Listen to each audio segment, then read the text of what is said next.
कहानी वो सिसकियों वाली रात। सन्नाटे को चीरती हुई ट्रेन अपनी पूरी गति से भाग रही थी। धीरे धीरे रात और गहरी होती जा रही थी। आसमान, पेड़ पौधे, खेत खलिहान सभी अंधकार के आगोश में थे।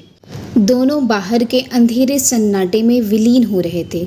ये घोर काला सन्नाटा मुझे मेरे जीवन जैसा प्रतीत हो रहा था, जिसमें प्रकाश की कोई उम्मीद नहीं थी। ख्याल बेलगाम घोड़े की तरह भागते हुए मुझे अपने साथ घसीट रहे थे। मैं उसको जितना शांत कराने की कोशिश करता, उतना ही वो मुझे मीरा के यादों की तरफ खींच रहे थे। मुझे इस समय अपना जीवन निरर्थक प्रतीक हो रहा था। मैं एक स्नातक का प्रोफेसर, जिसने सदा विद्यार्थियों को जीवन के रंगों का पाठ पढ़ाया, खुशियों को सहेजना सिखाया, आज खुद बेरंग, निराश, हताश सा बैठा है। मीरा की यादें मुझे बेचैन कर रही थी। क्या मीरा ने पैसों के खातिर मेरा प्रेम ठुकरा दिया? उसने मेरे साथ ऐसा क्यों किया? आखिर क्या कमी रह गई थी मेरे प्रेम में? मैंने तो पूरी निष्ठा के साथ अपना प्रेम निभाया था। अथाह प्रेम करता था मैं उससे। उसके बिना जीवन जीने की कल्पना मात्र से मैं शिहर उठता था। वो अच्छी तरह से जानती थी इस बात को। फिर किस अधिकार से उसने मुझे बिना पूछे एक तरफा निर्णय लिया? मेरी भावनाओं और प्रेम के साथ खिलवाड़ करके क्यों उसने किसी और के साथ विवाह कर जीवन बिताने का निर्णय ले लिया, और वो भी बिना मुझे कोई वजह बताए? क्या वह मुझसे प्रेम नहीं करती थी? ये निरुत्तर प्रश्न मुझे परेशान कर रहे थे। बावरा सा हुआ जा रहा था मैं। कितने माह बीत गए थे मीरा को मेरे जीवन से गए, किंतु मैं अभी तक उसे अपने जीवन से निकाल नहीं पाया। अपने आप को उससे अलग नहीं कर पाया मैं। और अभी भी उसी मोड़ पर खड़ा हूँ मैं, जहाँ वो मुझे छोड़ कर गई थी। अथक प्रयासों के पश्चात भी मैं अपना हृदय मीरा की स्मृतियों से मुक्त नहीं कर पा रहा था। उसकी स्मृतियाँ साए की तरह मेरे साथ साथ चल रही थी। मैं उन्हीं ख्यालों में खोया हुआ था कि किसी के सिसकियों ने मेरे ख्यालों की तंद्रा तोड़ी। मेरे बिल्कुल सामने वाली सीट पर एक लड़की बैठी रो रही थी। वो कौन थी, कहाँ से आई, कब आई, मुझे पता ही नहीं चला। और उस पर से ध्यान हटाने के लिए मैंने अपना चेहरा खिड़की पर सटाकर पूरा ध्यान बाहर की तरफ केंद्रित कर दिया, किंतु उसकी सिसकियां मुझे बार बार उसकी ओर खींचकर मुझे परेशान कर रही थी। लीजिए, थोड़ा पानी पी लीजिए, आपको चैन मिलेगा। आखिरकार विवश होकर मैं बोला। उसे शायद ये शिष्टाचार लग रहा हो, पर मेरा तो उसे चुप करवाने का अपना स्वार्थ था। नहीं पीना। उसका बेअदबी क्रोध वाला स्वर सुनकर मैं चुप हो गया। पुनः खिड़की से बाहर देखने लगा। उसकी सिसकियां थमने के स्थान पर तीव्र होकर मेरे भीतर खलबली मचा मेरे ख्यालों में विघ्न डाल रही थी। उसकी सिसकियां मुझे और कुंठित कर कानों में पिघला शीशा घोलने जैसा लग रही थी। मैं क्या करूं? नहीं बर्दाश्त हो रही थी मुझसे। आखिर मेरी भी शांति भंग हो रही थी। मैं अपनी तन्हाइयों के साथ शांति से रहना चाहता था। अतः मैंने पुनः प्रयास किया। लीजिए, थोड़ा सा पानी पी लीजिए, आपको राहत मिलेगी। उसकी सिसकियों को विराम देने के इरादे से मैंने उसके सामने पानी की बोतल बढ़ा दी। इस बार आशा के विपरीत उसने मेरे हाथ से बोतल लेकर पानी पी लिया। उसकी सिसकियों को थोड़ा सा विराम लग गया था। मुझे भी कुछ तसल्ली मिली। कुछ देर बाद वो थोड़ा सामान्य हुई, पर पता नहीं क्यों मेरा ध्यान अब मीरा से बाहर निकलकर थोड़ा उस पर केंद्रित होने लगा था। ये उत्सुकता भी बड़ी विचित्र होती है। एक बार मन में आ जाए तो सभी ख्याल दरकिनार कर दूसरे पर केंद्रित हो जाती। अतः मैंने उसकी सिसकियों को जानने की उत्सुकतावश उससे बातचीत शुरू करने का प्रयास किया। आप कहाँ जा रही हैं? कानपुर। एक संक्षिप्त सा उत्तर दिया था उसने। कानपुर? कानपुर जानकर कौतूहल से मेरा मन अनायासी व्याकुल हो उठा। बातचीत करने की इच्छा और प्रबल हो गई। कानपुर? मैं भी कानपुर जा रहा हूँ। मेरी हैरानी भरे स्वर सुनते ही उसने बस निगाह उठाकर मुझे देखा, फिर अपने आप को संभालते हुए कुछ ढूंढने लगी। कुछ खो गया है क्या? मैं कुछ मदद करूँ? उसने फिर वही फीकी सी निगाह मुझ पर डालकर ढूंढने में व्यस्त हो गई। उसकी निगाह एक अनकहा सा इशारा कर रही थी कि प्लीज़ आप अपने काम से काम रखिए। मुझे आपसे और आपसे बात करने में कोई दिलचस्पी नहीं है। मैं चुप हो पुनः अंधेरी रात को देखने लगा। कुछ देर बाद हमारे बीच मौन पसर गया, किंतु अब मेरा सारा ध्यान मीरा की तरफ से हटकर अनजान लड़की और उसकी सिसकियों की तरफ खिंचने लगा। ये प्रकृति ने भी मनुष्य को कितना विचित्र वरदान दिया है, और वो है व्याकुलता और उत्सुकता। जिस बात से उसे दूर रहने को कहो, व्याकुलता और उत्सुकता उसे उतना ही उसकी तरफ अब चुंबक की तरह अपनी ओर खींच लेती है। अब तो उससे बात करने की व्याकुलता और तीव्र होने लगी। ये रोग ही ऐसा है। आपके पास क्या आपका मोबाइल फ़ोन है? तो 1 मिनट के लिए दीजिए, मेरा फ़ोन नहीं मिल रहा। अचानक उसके इस छोटे से प्रश्न ने उसका मौन तोड़ा और मैंने सहज सी उसे अपना फ़ोन दे दिया। उसने अपना नंबर डायल किया और फ़ोन की घंटी बजी और समझदारी दिखाते हुए उसने तुरंत फ़ोन में से अपना नंबर डिलीट भी कर दिया। फ़ोन उसके पर्स में था। जी बहुत बहुत शुक्रिया, कहकर वो गंभीरता से अपने फ़ोन में कुछ देखने लगी। उसकी आंखें फिर से नम होने लगी। आप कहाँ से आ रही हैं? मैंने हिचकिचाते हुए पूछा। दिल्ली, इस बार बिना किसी क्रोध के उत्तर आया। तो उससे बातचीत करने का हौसला और बढ़ गया। दिल्ली?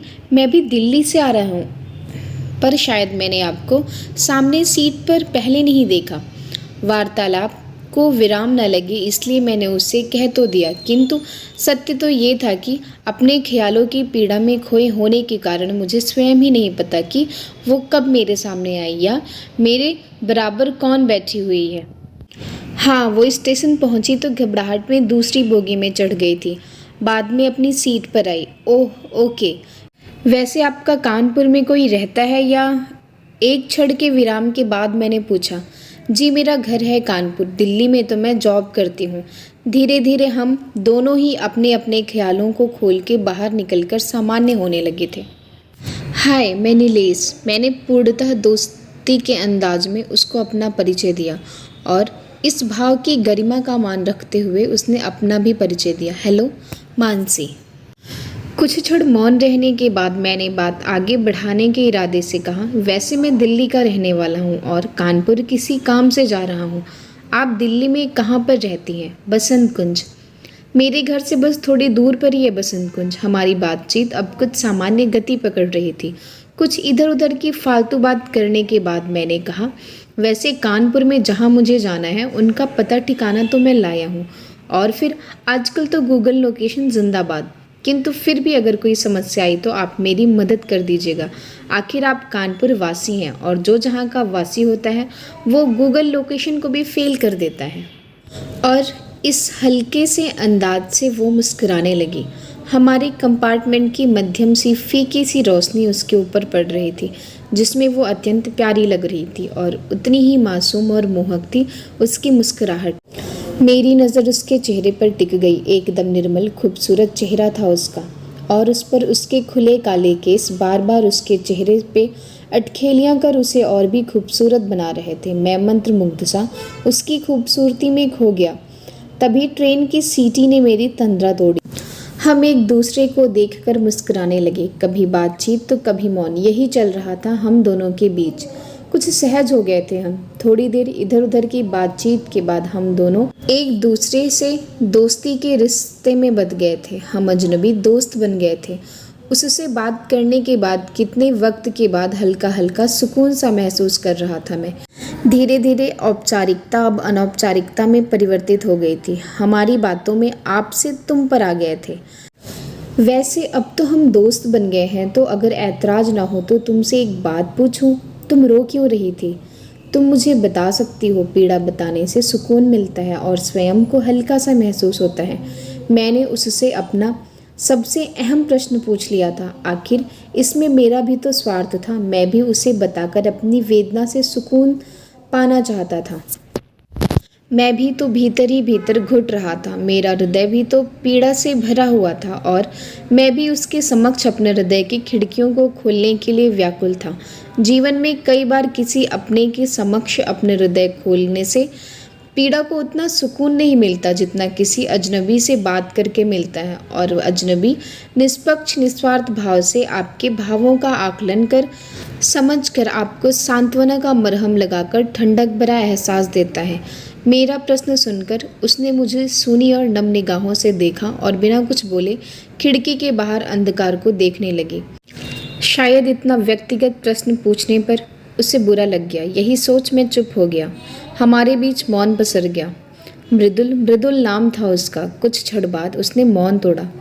एक तेज हवा के झोंके की तरह आया वो मेरी जिंदगी में और सब कुछ उजाड़ कर चला गया, और मैं पागल उस उजड़े चमन में भी बाहर तलाशती रही।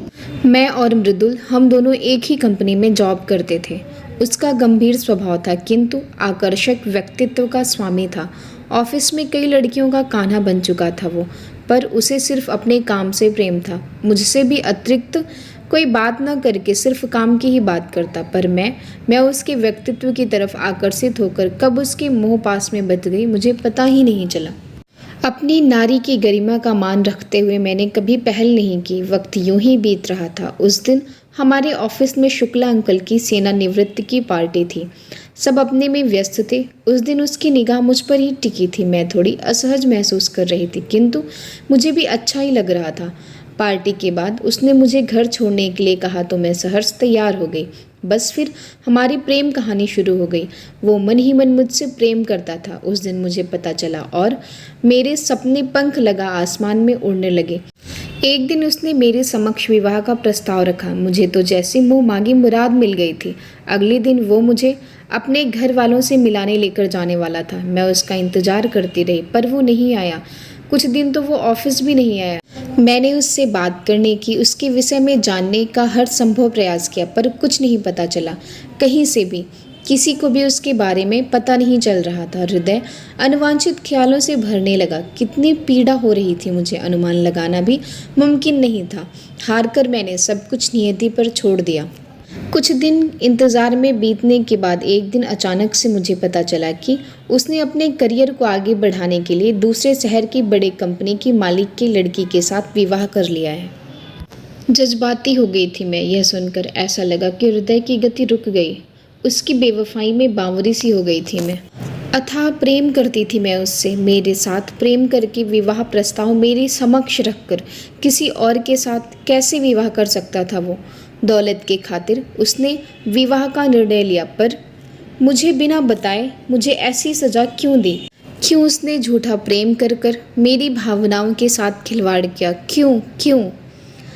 आज भी ये सभी प्रश्न उत्तर की प्रतीक्षा में हैं। मैं तो पूरी निष्ठा के साथ उससे प्रेम करती थी। प्रेम तकलीफ देता है ये तो पता था, किंतु अगर वो तकलीफ बेकसूर हो तो वो नासूर बन रिसने लगता है। कहते कहते उसकी सिसकियां पुनः आरंभ हो गई। कितने माह बीत गए मृदुल को मेरे जीवन से गए हुए, किंतु मैं तो आज भी उसी मोड़ पर खड़ी हूँ जहाँ वो मुझे छोड़कर गया था। गहरे अवसादों में चली गई थी मैं, पर किसी के जाने से जीवन रुक नहीं जाता, जीना तो पड़ता ही है। The show must go on. माँ पापा ने मुझे वापस कानपुर बुलाया है, कुछ खास काम है, वो अनवरत बोल रही थी। कितना विचित्र संयोग था। मुझे ऐसा प्रतीत हो रहा था जैसे वो अपनी नहीं मेरी व्यथा सुना रही हो। बिल्कुल एक जैसी। मीरा ने भी तो यही किया था मेरे साथ। किसी पैसे वाले से विवाह कर लिया था। मैं अनिमेष दृष्टि से उसे देख रहा था। उसकी आंखें अविरल बह रही थीं और आज वो ही नहीं मैं भी अपने आप को हल्का महसूस कर रहा था। उसकी आंखों में मेरे आंसू बह रहे थे। जो पीड़ा नासूर बन मेरे हृदय में रिस रही थी उस पर अनजाने में मानसी ने मरहम लगा दिया था। मेरी पीड़ा भी मानसी की पीड़ा के साथ बह रही थी। रो लो मानसी, जी भर के रो लो। आज अपनी पीड़ा इन आंसुओं में बह जाने दो।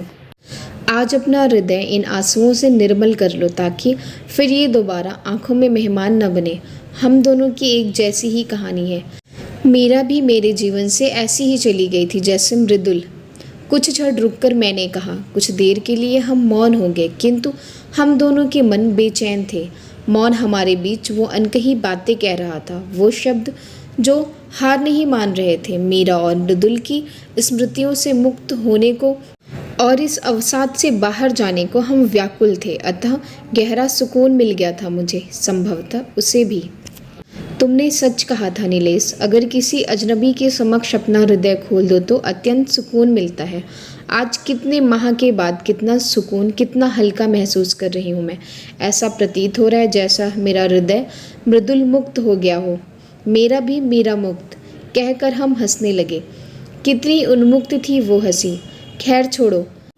वैसे तुम कानपुर किस काम से जा रहे हो? लड़की देखने।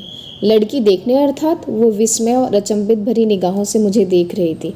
माँ की सहेली रहती हैं कानपुर में, उनकी सुपुत्री हैं। मेरी हालत से अत्यंत चिंतित हो गई थी। मेरे नानुकुर से परेशान हो आखिर इस बार अपने ब्रह्मास्त्र का इस्तेमाल किया और उनकी कसम से मैं चला आया। क्या नाम है उस लड़की का? पता नहीं। विवाह की इच्छा नहीं थी, अतः नहीं पूछा और ना ही उसके विषय में कुछ और। बस उसके घर का पता है, सर्वोदय नगर। कहीं तुम सरला आंटी के बेटे तो नहीं? उसने बीच में टोककर हैरान होकर पूछा। हाँ, पर? इस बार अचंभित होने की बारी मेरी थी। सुनकर वो हंसने लगी। हाँ, माँ ने मुझे बताया था कि दिल्ली से उसकी सहेली का बेटा आ रहा है। मतलब तुम? अच्छा, तो वो लड़की तुम ही हो? कुछ देर बाद एक दूसरे को खुशी के मिश्रित भावों को देखकर हम हंसने लगे। फिर से कितना विचित्र संयोग था हम दोनों का। साथ भी एक था, गंतव्य भी एक था। ट्रेन की उस सिसकियों वाली रात ने मेरा जीवन पूर्ण बदल कर रख दिया। वो सिसकियों वाली रात मेरी नहीं, हम दोनों के अंधेरे निराश भरे जीवन में उषा की नई खुशियों की किरण लेकर आई थी, एक नई उम्मीद लेकर आई। उस एक रात ने हमें मीरा और मृदुल दोनों की स्मृतियों से मुक्त कर दिया था और बाहर का घोर अंधकार धीरे धीरे उजाले की किरण को छू रहा था। अगर आपको ये कहानी पसंद आई हो तो चैनल को ज़रूर सब्सक्राइब करें।